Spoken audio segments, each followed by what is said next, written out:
বিরিয়ানির রেসিপি তো অনেক দিয়েছি, চলুন আজকে তার মশলার রেসিপি শেয়ার করি।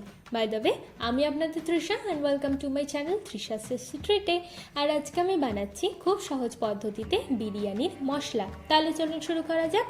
এই বিরিয়ানির মশলা বানানোর জন্য প্রথমেই একটা কড়াইয়ের মধ্যে দেব অল্প একটু জায়ফল, 2টো কাশ্মীরি লঙ্কা, অল্প একটু দারচিনি, 6 থেকে 7টা দেব লবঙ্গ, হাফ চামচ মতো গোটা গোলমরিচ দেব 3 থেকে 4টে তেজপাতা, হাফ চামচ শাহি মরিচ, একটা স্টার অ্যানিস, অল্প একটু দিচ্ছি জয়িত্রী, দেব 1 চামচ মতো সাজিরা, 1 চামচ গোটা ধনে, 1 চামচ গোটা জিরে, দিয়ে দিচ্ছি 2টো লাল লঙ্কা আর দেব 7 থেকে 8টা এলাচ।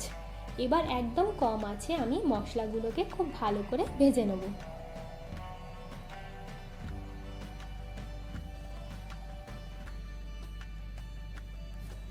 দেখুন মশলাটা থেকে কিন্তু খুব সুন্দর একটা গন্ধ বেরিয়েছে আর আমাদের মশলাটা ভাজাও একদম রেডি।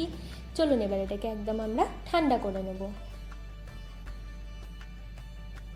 মশলাটা আমাদের ঠান্ডা হয়ে গেছে, এবার এটাকে গুঁড়ো করে নিলেই কিন্তু আমাদের বিরিয়ানির মশলা একদম রেডি। চলুন এবার এটাকে সার্ভ করা যাক। আমার ভিডিওটি যদি আপনাদের ভালো লেগে থাকে তাহলে প্লিজ একটি লাইক করবেন, প্রচুর শেয়ার করবেন আর আরও ভিডিও পেতে আমার চ্যানেলটিকে সাবস্ক্রাইব করবেন। টাটা।